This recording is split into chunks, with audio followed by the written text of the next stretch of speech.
अरे तू यही जा, कोई आ गया था? अरे प्यार और शर्म साथे साथे ऐसे कैसे चली? अभी सिर्फ प्यार भइल बा, शादी ना। और कुछ चीज शादी से पहले ना होला। अरे जब प्यार हो गइल बा तो शादी भी एक दिन जरूर हो जाई। अगर बाबूजी ना मनिए और हमार शादी केहू और जगह कर दिए तब? दिया लेके खोजिए तब वो हमरा सुंदर दामादों का क्या ना मिली। और हमने के बीच में खाली भगवान आ सकता रे, आदमी ना। विश्वास कैसे करें? चांदनी चांद से होती है, सितारों से नहीं। मोहब्बत एक से होती है, हजारों से नहीं। अच्छा, चांदनी चांद की होगी तो सितारों का क्या होगा? मोहब्बत एक से होगी तो हजारों का क्या होगा? अच्छा, तो मोहब्बत में तो बहुत कुछ होगा।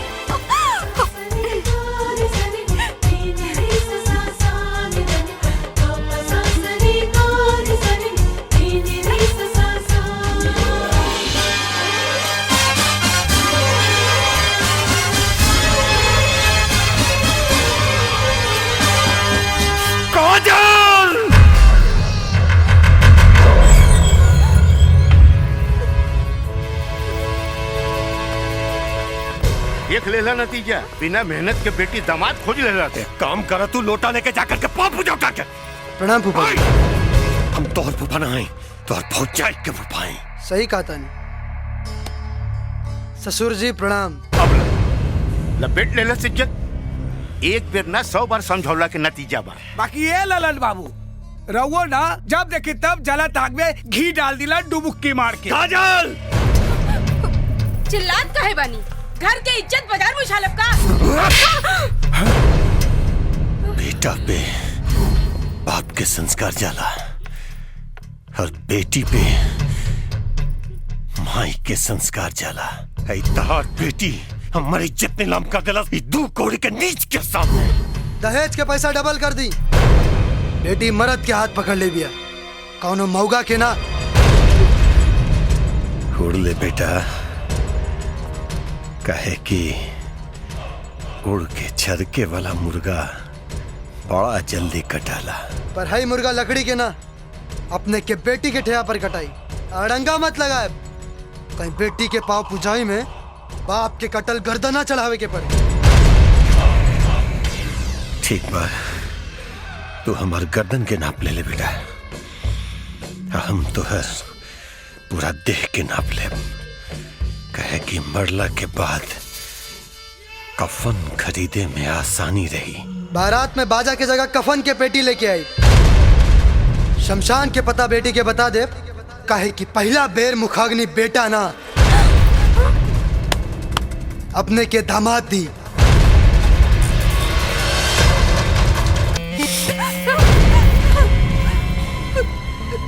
हम बोल देती तो ओकरा में हमरा में कोनो अंतर न रह जाए बेटी।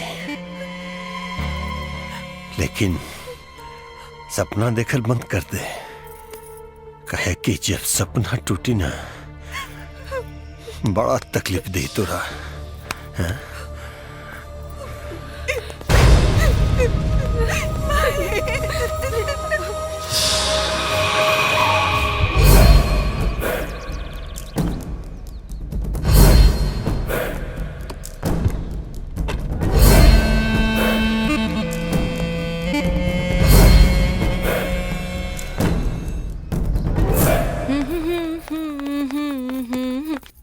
अरे फूफा जी, पालकी। अरे छोटन, आशीर्वाद दे दे बेचारी के। देख देख सर से कमर तक कैसे झुक गई बिया। ढोंगी के ढकोसला पे आशीर्वाद ना काली दिहल जाला। गलती से भी गरिया मत दे, वरना ऐसा पाव पुजाई हुई कि भूत पिशाच से ना भतीजी का चेहरा देख के डर लगी। ना बाबू,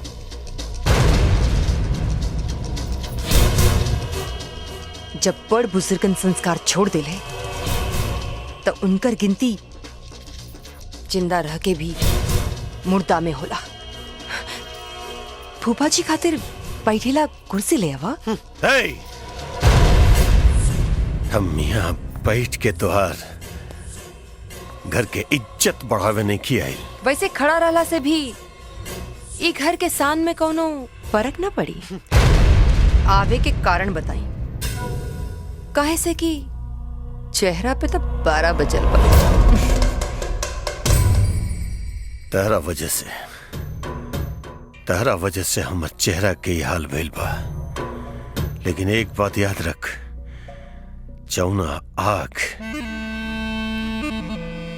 तेरा घर से निकल के हमार चौखट जलावे की कोशिश करा था,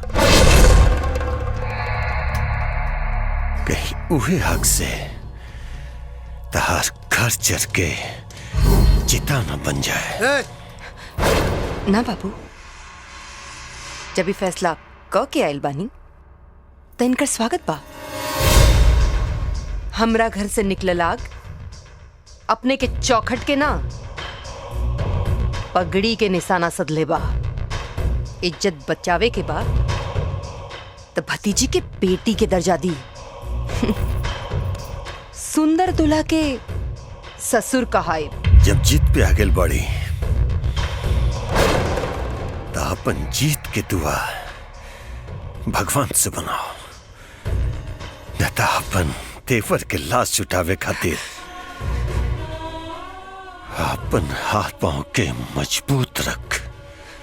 फूफाजी, फूफाजी, फूफाजी, हमरा मजबूती के बजाय अपना के देखिए। काहे से कि हमार तेवर के हौसला बुलंद बा। बेटी के डोली सजा के रखें, काहे कि बिना दहेज के दूल्हा वो आज की तारीख में तनिका मुश्किल बा, है ना फूफा जी?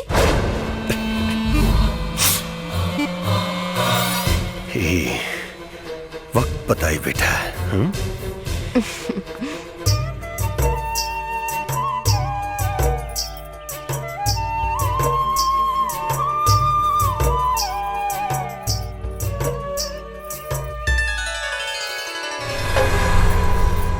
माता रानी की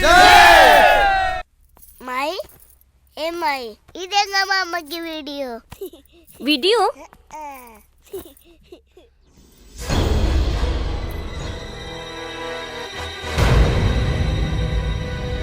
जी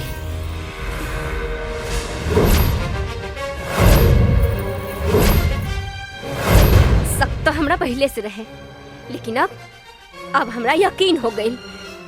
इतना घिनौना हरकत पानी सर से ऊपर हो रहल बा। भैया, भैया,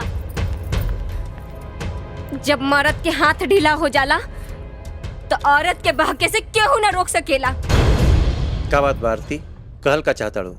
अभी ले तो सिर्फ हम कहतानी, लेकिन जब टोला मोहल्ला के लोग कहे के शुरू करी ना तो तू कहीं मुंह छुपावे के लायक न रबा। तोरा मालूम बा तू का कहताड़ी ना? साफ साफ बताओ का कहे के बा। उहे जे घर में हो रहल बा। एगो कहावत तो सुनले होकबा कि सांप के कितनो दूध पियावा वो एक न एक दिन डस में करेला। और आज वो कहावत सच हो गई। सौतेला भाई अपन सौतेला होके के रंग दिखाइए देला। आरती! बकवास बंद! याद रख कि चोट के पांव बहुत मजबूत नहीं होला। आज तू हमरा मार भी ला, हमरा पे थप्पड़ उठावा, लेकिन सास तो तोरा के सुनही के पड़ी। याद कर भैया, तारा खातिर लड़की के देखलस? राहुल। सुहाग रात के सेज पर पहले के बैठलस? राहुल। और भौजी के गोदी में उठा उठा के घुमावलस? राहुल। हर सुहागन औरत पूजा पाठ में सबसे पहले केकरा के टीका लगावेली? अपना मर्द के। लेकिन भौजी केकरा के लगवली? त राहुल के। हमरा तो ओही दिन शक हो गई रहे, जे दिन ओकर नाम लेते ही तार पूजा के थाली से दिया बुझ गई। एक बात याद रखिए भैया, जिंदा मक्खी कबो न निकल जाला। और तारा सबूत चाहिए ना? हम दिखावतानी तारा के सबूत। अभी दिखावतानी तारा के सबूत। देखा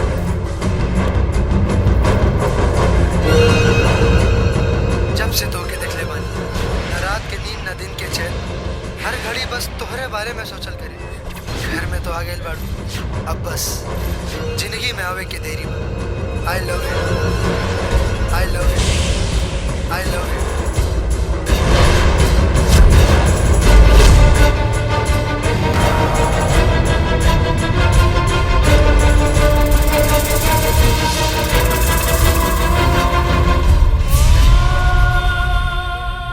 इन्हें क्या हो सकत, इन्हें क्या हो सकत। हो सकेला भैया, जरूर हो सकेला। बस मर्यादा के दीवार लांघे के होला, और जे औरत ई दीवार लांघ जाली ओकरा के ही समाज औरत ना कुलटा कहला, कुलटा। और कुलटा के जगह घर के चार दीवारी नहीं हो सकेला। अरे पकड़ा।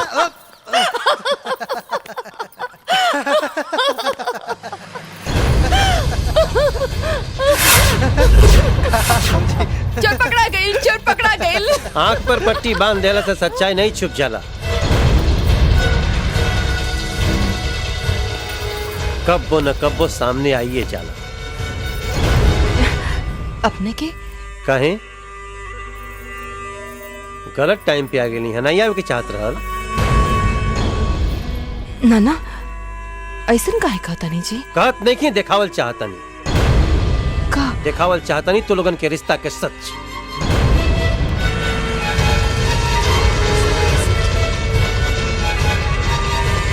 भैया चुप, देख इनके आंख के गहराई। जौना में फिसलत समय हमरा इहो नहीं मालूम रहे कि हम कौना नरक में गिरे जा रहल बानी। तो हर चरित्र देखला के बाद आज हमरा फिर से विश्वास करे के पड़ी कि स्त्री के चरित्र पुरुष के भाग्य कब बदल जाला ये भगवान भी नहीं जान सके।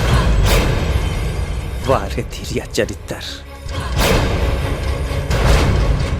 राहुल तो नादान रहे, तोरे बदन में इतने गर्मी रहे तो सिंदूर और मंगलसूत्र के हथकड़ी में जगड़ ला के का जरूरत रहे। आजाद रह के अपना हौस की आग बुझावत रह तू। बस बस पति बानी तो पति बन के रही, परमेश्वर बनने की कोशिश मत करी। लांछन लगावे से पहले कुछ तो सोच ले रहती, और वो हो क्या साथे जेकरा के हम देवर की नजर से ना बल्कि अपना बेटा की नजर से देखे नहीं। इतना सब कुछ भइला के बाद न तोहरे मुंह से शोभा नहीं खे देत। अच्छा रही कि हमारा जिंदगी से जितना जल्दी हो सके निकल जा।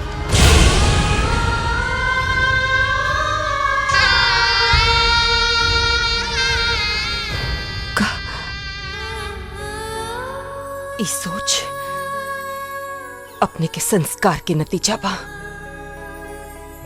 एको माई जब अपना बेटा के गले लगा लेवे, एको बहन जब अपना भाई के गले लगा लेवे तो भाग होला, और उहे जब एगो भौजाई अपना देवर के गले लगा लेलस तो चरित्रहीनता बा। अगर यह चरित्रहीनता बा तो गर्व बा हमरा के अपना चरित्रहीनता पर। फैसला अब अपने के नाम, फैसला अब हम करब, हम। और हाँ, सीता बन के अग्नि परीक्षा हम ना दे, और अपने के राम बना के दुविधा में भी ना डालो। पर अफसोस, अफसोस ही बात की जरूर रही कि राम जी के घर तोड़े वाला धोबी रहे, लेकिन हमार घर तोड़े वाला हमार पति। और जवना घर में पत्नी के सम्मान ही न बचल, वो घर में रहला से का फायदा, का फायदा। जाता नहीं हम। रोक ला भौजी के, अनर्थ मत करा, वरना भरम और शक के एगो तीली परिवार के जला के राख कर दी। भैया खबरदार जो आज के बाद भैया बोल ले, खत्म हो गई सब रिश्ता तो से। जौने सौतेला भाई के अपने भाई से ज्यादा बढ़ के पलनी पोसनी, वो पीठ पर भी नहीं मन पर चूरा भोंकले बाटी।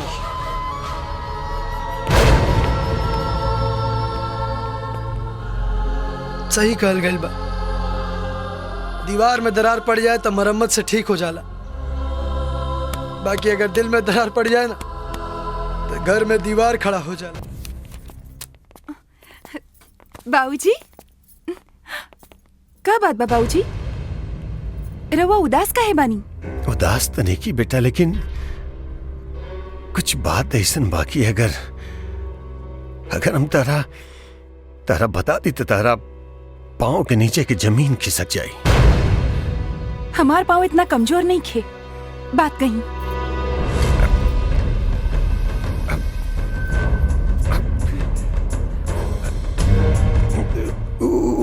मधुआ के ओकरा देवर के साथ नाजायज संबंध बा।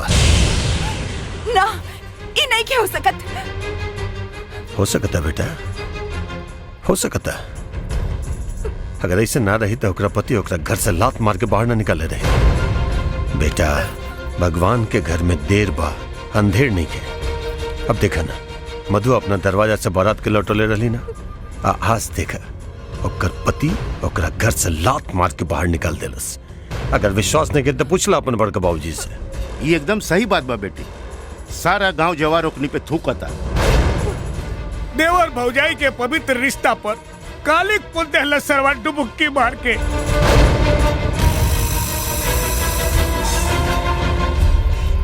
ये बात अगर सही बा तो राहुल के कर खामियाजा भुगते के पड़ी।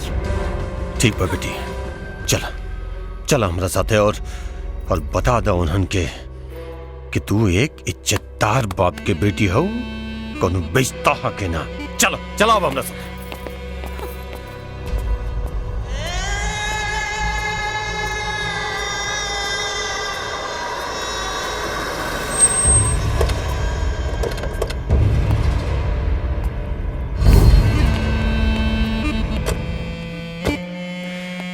भैया, साली डाइन भी 7 घर छोड़ली हो, लेकिन ये तो अपना घर में जाके सेन मार देलस।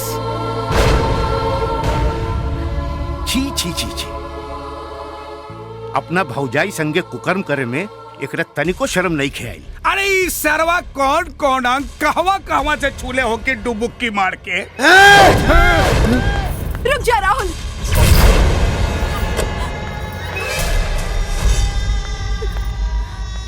देवर और भौजाई के रिश्ता माँ बेटा के रिश्ता होला, और ये रिश्ता के तू पहले से ही कलंकित कर चुकल बाड़ो। और अब आज तू अपना से बड़ लोगन पर हाथ उठा के साबित कर देला कि तू मोहब्बत कितने का नफरत के भी लायक नहीं खा। काजल, सब क्यों तुम्हारे साथ छोड़ के चल गई? कम से कम तू तो ऐसा मत कहा, ना तो जीते जी मर जाए हम। मत छुआ हमरा के, मत छुआ। सुन, अपन दिल के अपना भौजाई के अचरा में बांध के रख। निकाल के उछाले की कोशिश कर लेना तो हमर बेटी ओकरा जूता से कचर के रखती। चल बेटी, बैठ गाड़ी में। काजल, काजल, काजल, काजल हमारी बात सुना। काजल, काजल, काजल हमारी बात सुना। काजल हमारी बात सुना। काजल, राहुल, ए राहुल, राहुल, उठ, उठ भाई। चल, चल।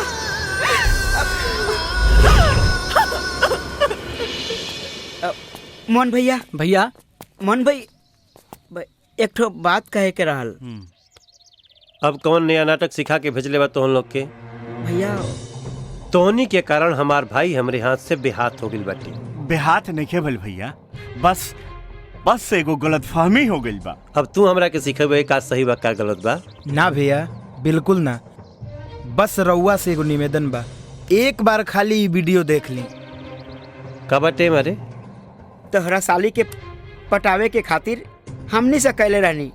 हमनी के गलती के कारण ही सब गलतफहमी हो गल भैया। विश्वास नहीं के तो एक बेर, खाली एक बेर भैया है वीडियो देख ली। आधा वीडियो देख के पूरा फैसला कैला।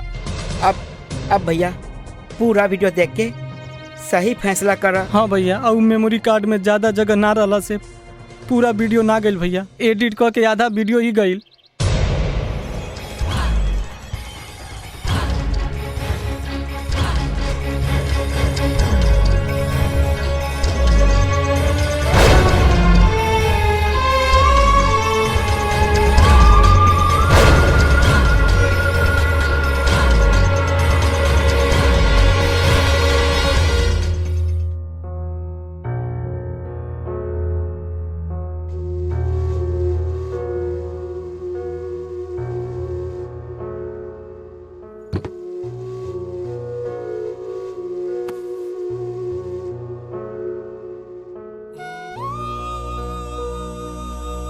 राहुल हाँ?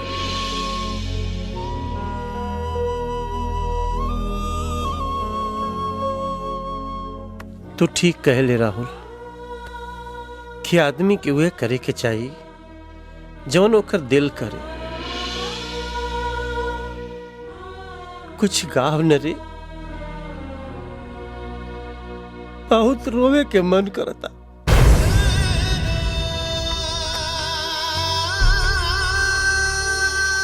तू ही ना कहत रहा कि मर्द के आंख में कबू आंसू निमन ना लागेला। एको गलती इंसान के कितना नीचे गिरा देला। अपने नजर में आदमी कितना गिर जाला। हम अपने लक्ष्मण जैसन भाई और सीता जैसन पवित्र पत्नी पर शंका करके बहुत गलती करी, बहुत भूल कर गए नी रे।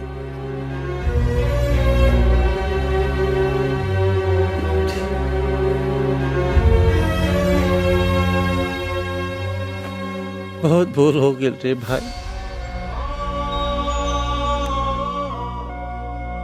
समझ में नहीं ख्यावत कि अब का करी।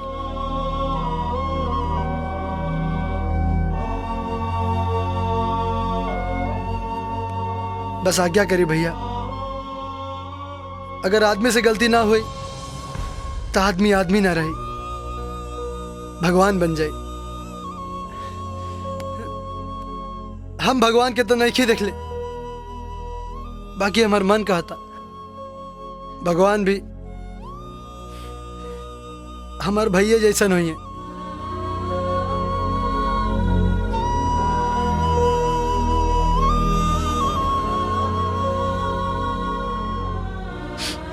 चला चला भैया, चल के भौजी के ले आवल जाओ। बाकी उनका से कहब का? कुछ बात ऐसा होला कि बिना बोलले ही समझ में आ जाला। भैया हम तोरा के बहुत छोट समझत रहनी रे।